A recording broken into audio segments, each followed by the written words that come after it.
welcome to Sunday Recap. I am Nana and I'm here with Rev Amy.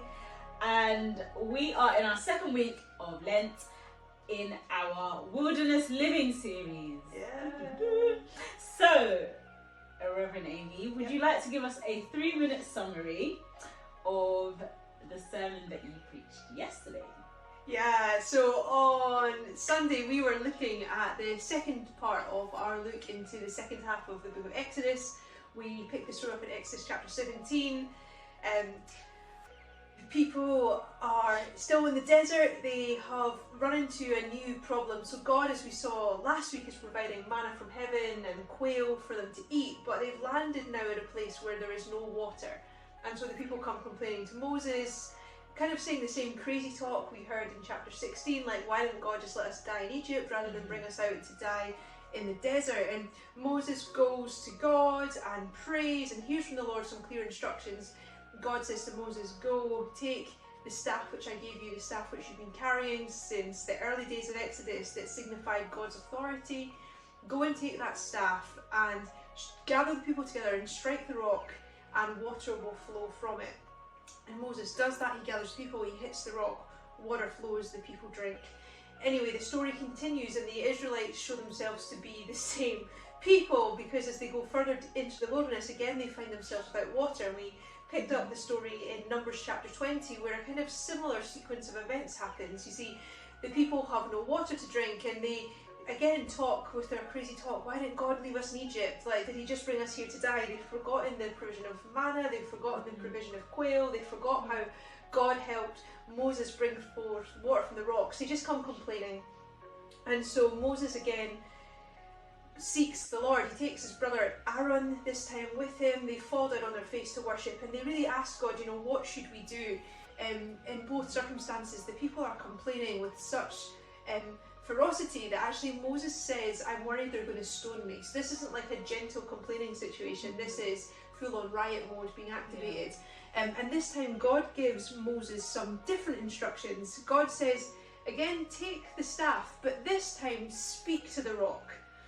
Moses hears that and he leaves, but he gathers the people together, and whatever's going on, maybe he's angry, maybe he's worried, maybe I think he's becoming quite self-confident in his position as leader. He gathers the people together, and rather than speak to the rock, he shouts at the people, he berates them. He kind of says, look what I now have to do for you. And rather than speak to the rock, he strikes the rock with his stick.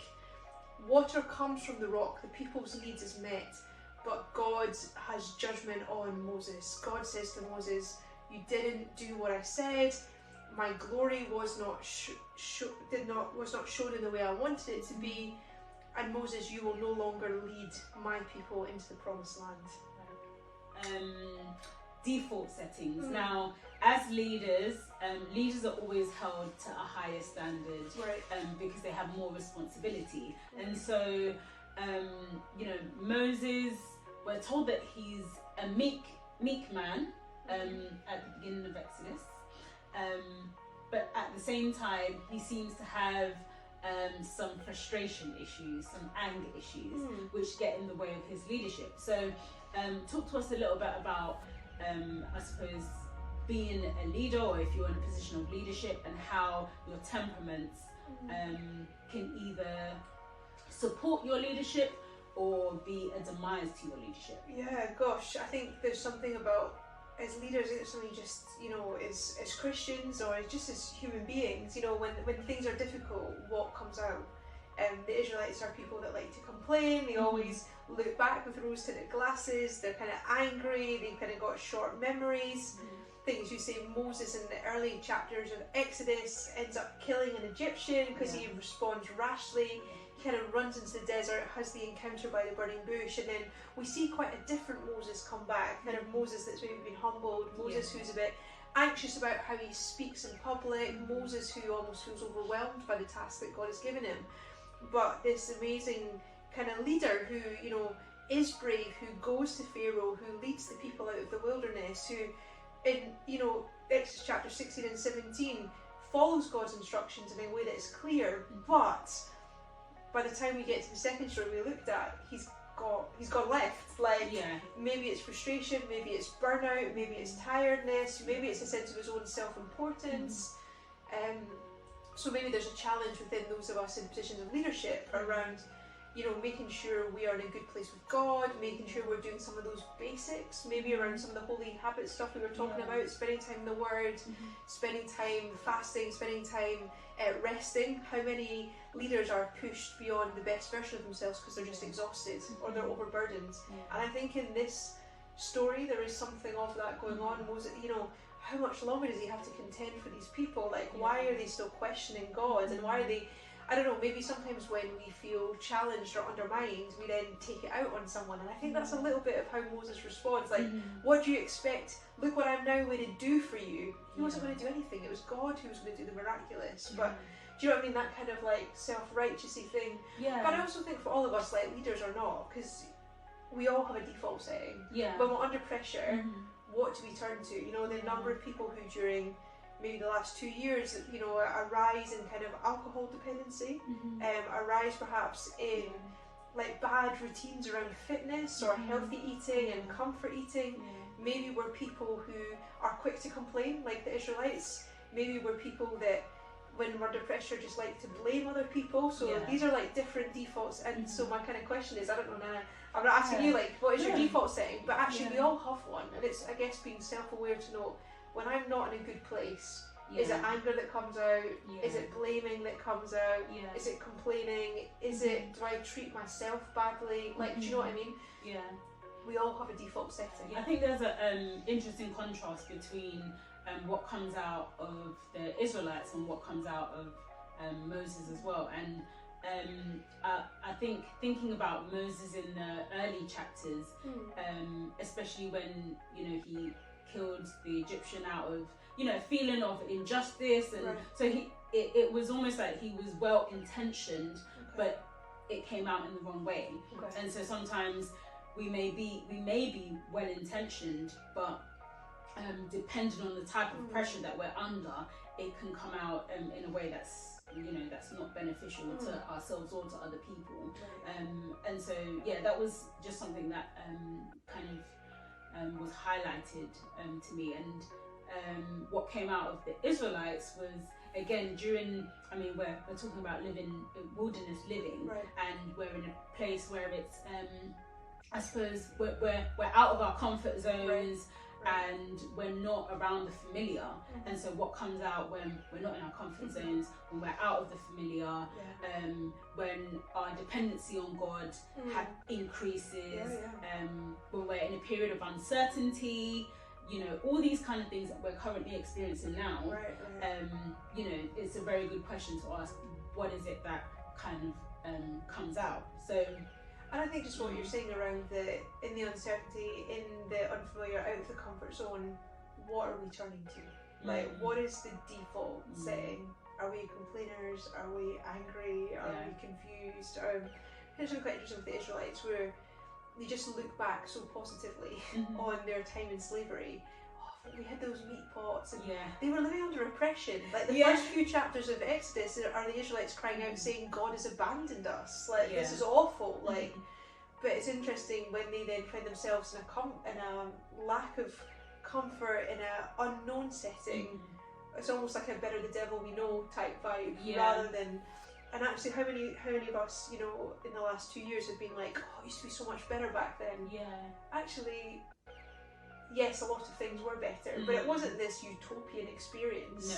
And so it's just really interesting of like, when the ground moves, what is it we look for security in? And the Israelites just whip each other up as well. Like one person complains, the next person complains. I don't know. Complaining spreads. It's complaining is contagious. Oh, that's what. Yeah, that's good. And also, I think just leading on from that, we I think one of the questions that you asked was, are we quick to pray and slow to complain? And so. Turning to prayer, which was obviously one of the holy habits that we looked at in the last month. How easy is it to turn to prayer? And I suppose, how do you get into a position where that becomes like the first thought to do when it's so easy to lash out. I think it's one of the kind of keywords we have talked a lot around over the last Holy Habits is just intentionality, like making that conscious choice to not get angry with the crowd, but instead Moses, both in Exodus 17 and Numbers 20, he's right at this point. He withdraws from the tension, he withdraws from the conflict, he seeks the face of the Lord. He's still doing the right bit at that point, you know, and what's it look like to not just complain to one another, but to complain to the one who can do something about it. Do you know what I mean? Like, rather than keep talking and you know, egging each other on, Moses comes to God and says, God, what am I supposed to do with this? Like, Lord, move the way that you can move. And I think I was saying, like, are we quick to pray or quick to complain? Are we taking it to the Lord in prayer, or are we taking it out on someone? And actually, as Christians, you know, I know a lot of people at churches, one of their favourite hymns is, you know, what a friend we have in Jesus. What a privilege it is to carry everything to God in prayer. Are you tired and heavy laden, burdened with a load of care? We should never be discouraged. Take it to the Lord in prayer. And I think, you know, for all the leadership manuals you want to read, for all the top tips podcasts, as Christians, the best resource we have is our Heavenly Father, the one who can move mountains, the one who speaks to a rock and the water cries out. We spend so much time trying to fix problems or to find solutions, and we don't consult the one who is the waymaker. And I think Moses was doing the right thing when he withdrew and prayed. The problem is he couldn't come back and act on it. But at this stage he's right, and that's an encouragement to all of us. What does it mean to be people who choose to pray when it's tough?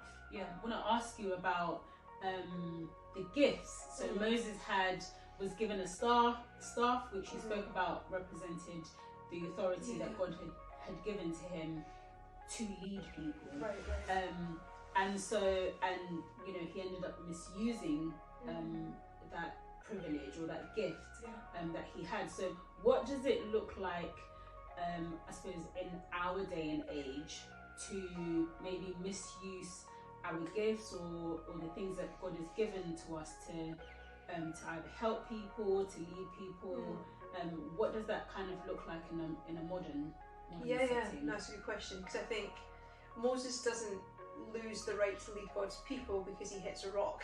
He loses the right to lead God's people because he misuses the gifts God has given him, whether it's the authority in the staff, whether it's the words which he's given to speak to the rock, and instead he shouts at the people. So Moses is given the gift of authority, he's given the gift of communication, he's given the gift of the burden of leadership.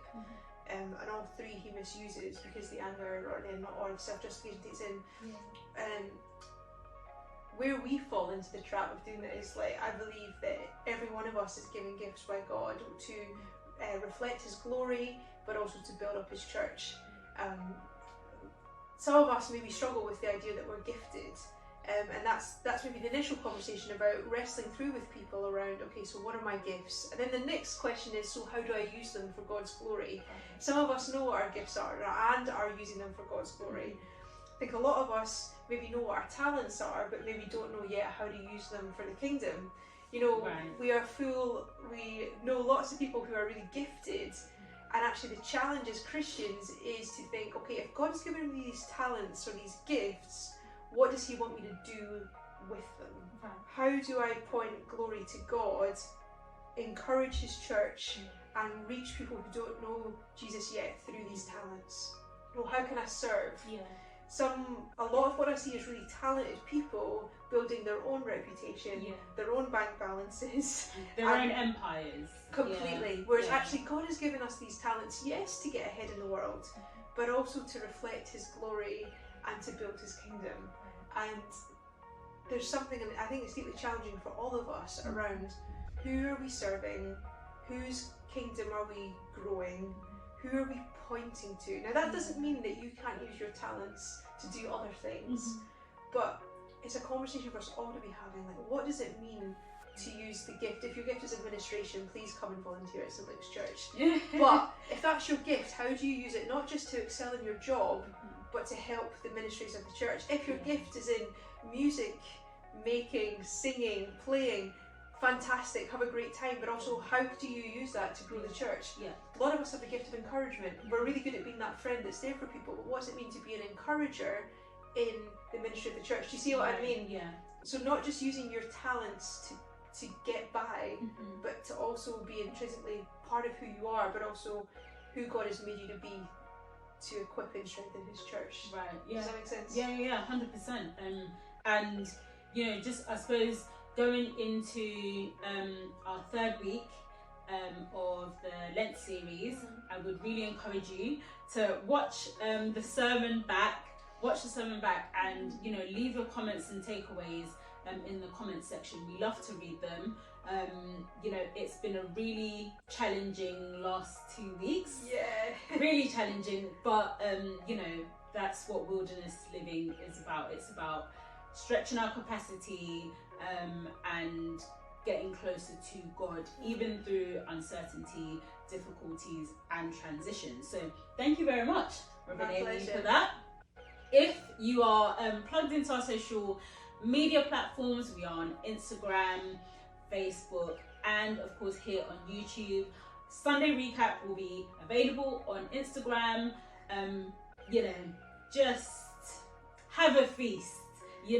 Go back over our other series recap as well. You'll find that on Instagram. And we will be back next week with our third installment of Wilderness Living. Also, you can join us this Thursday at 7 p.m. for our Lent communion service in the evening. We'll be here at St. Luke's in the chapel, breaking our fast together, and you're more than welcome to join us. So until next week, see you then.